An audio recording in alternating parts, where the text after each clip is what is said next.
Way back in time, Tuesday, March 17th to be exact, I started a journal entry with the heading, Day 1, Shelter in Place. At the time, I thought my shelter in place pages would last just 2 weeks. Today marks day 20, and there are more to come. Each morning, words tumble willy-nilly onto the page. The first sip of coffee, notes on the morning sky, the daily migrations from the kitchen to the office to the living room, the laundry routines and trips to the grocery store. I ramble on about the fluctuating temperatures of my mood swings, which soar and sink depending on the headline. I scribble poems and prayers. I make lists. I take an accounting of my daily walks.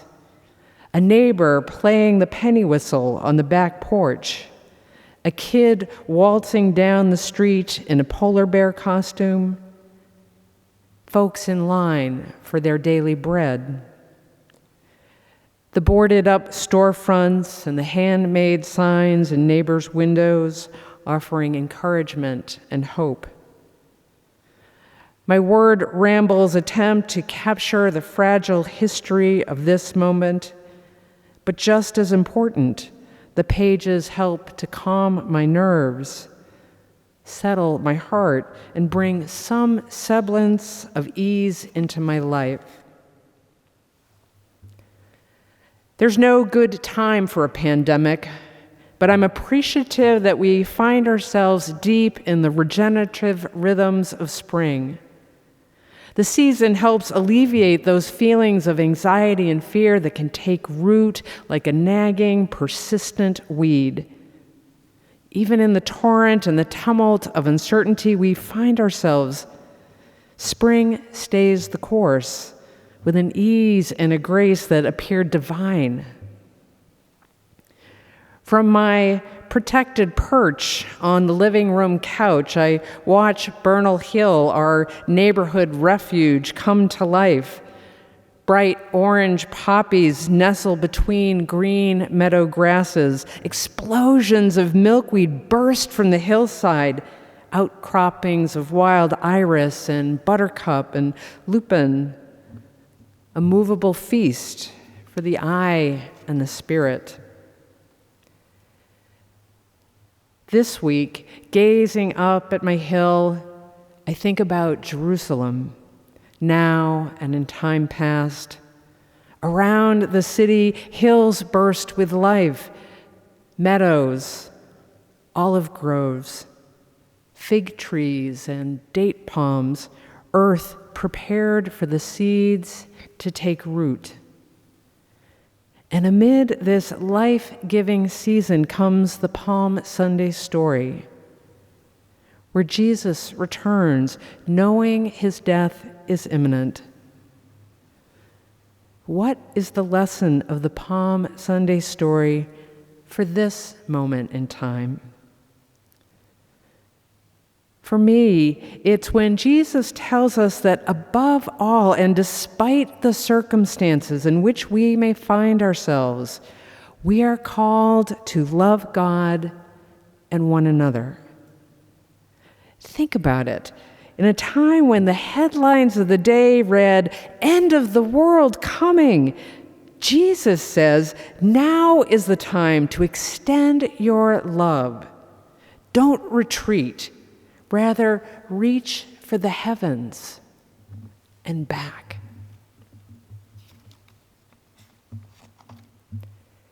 In these uncertain times, how will we sustain the call to love one another and seek out ways to ease suffering? How will we make space in our lives to connect with that life-giving force, some call the name of God, some divine mystery, others by no name, or maybe love? What we need, I think, are love lessons to help ease the burdens of these troubled times. In a recent New York Times opinion piece, the Reverend Russell Moore, president of Ethics and Religious Liberty Commission of the Southern Baptist Convention, tells this love story. My grandmother always kept several freezers and multiple pantries loaded with food and hid emergency cash in a cubbyhole behind the medicine. As a child, I rolled my eyes at these habits, but she would say, if you had lived through the Great Depression, you would understand. I now realize that when I or my children are elderly, we will be saying similar things to our grandchildren. If you had lived through the great pandemic, you would understand. A pandemic is no time to turn our eyes away from the sanctity of human life. People who need to be working and who cannot work from home are suffering. Vulnerability is not a diminishment of the human experience, but is a part of the experience. Moreover, we bear witness that every human life is fragile. We are, all of us, creatures and not gods. We are in need of air and water and one another. A generation ago, he writes, the essayist and novelist Wendell Berry told us that the great challenge of our time would be whether we would see life as a machine or as a miracle. The same is true now. The value of a human life is not determined on a balance sheet. This pandemic will change us. That we cannot avoid. But let's remember, one day we will tell our grandchildren how we lived, how we loved during the great pandemic. For those of us lucky enough to shelter in place and practice the recommended safety precautions, the repeated routines, day in and day out, may leave us feeling more like a machine than a miracle worker. And if miracle worker feels too much of a weight, you could consider yourself a weightlifter, helping to lessen the burden that another has to carry. And when we lift that burden for another, we feel the weight lifted off of our own hearts too. For those on the front lines, it feels nothing short of a miracle as they practice their love lessons to help those who are suffering. Dr. Vicki Jackson, a palliative care doctor, writes, "We are standing on the edge of the ocean in the dark, waiting for the wave to hit, and we have no idea how high the wave is going to be. In the midst of this powerful and unrelenting wave, these love practitioners find strength to face a new day, doing what they can to lift the weight and help ease the burden." The poet Caitlin Chan, in her essay Postcards from the Pandemic, writes, "Today, like every other day, is a chance to begin again. This is the day that we step out, one foot, then the other, alive on the wet blades.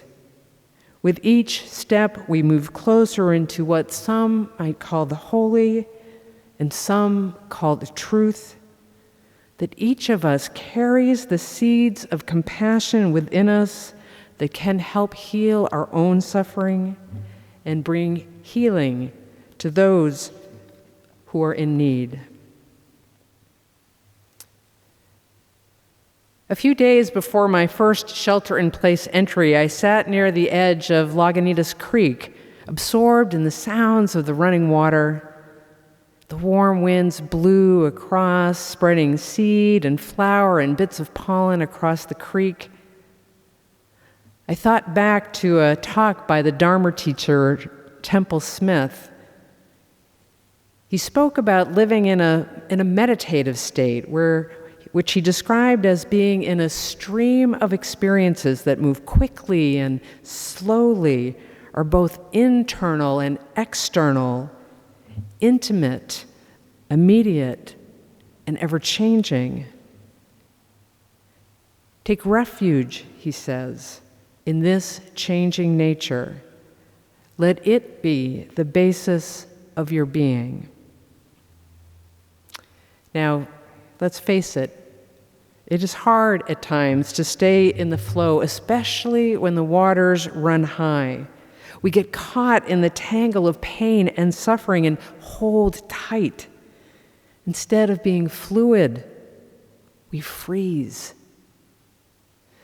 To practice a meditative state, we need to stay in the flow of the stream, feel the currents shift and move around us, get up close and personal with its ever-changing nature.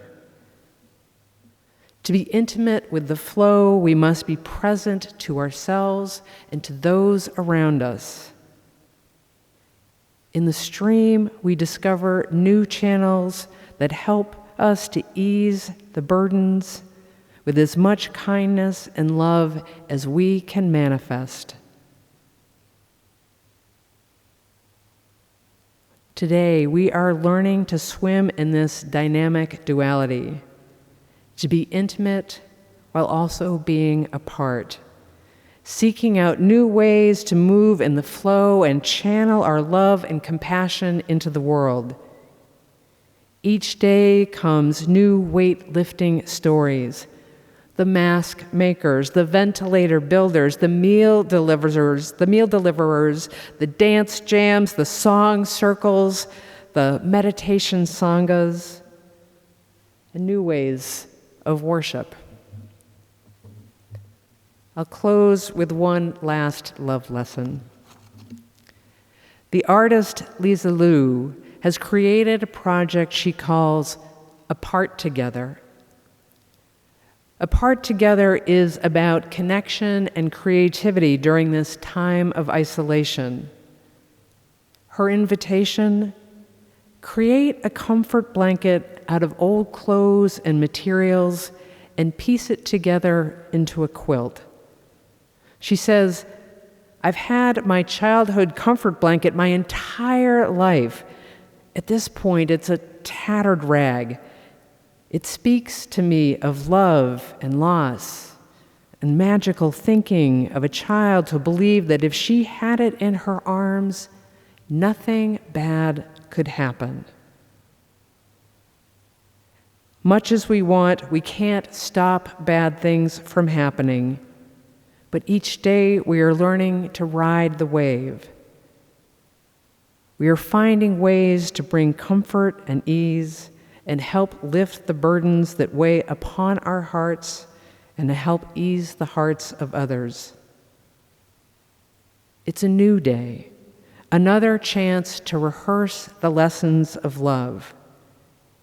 May we muster all the tenderness we can as we gently step forward and find our way back into the ever-moving stream.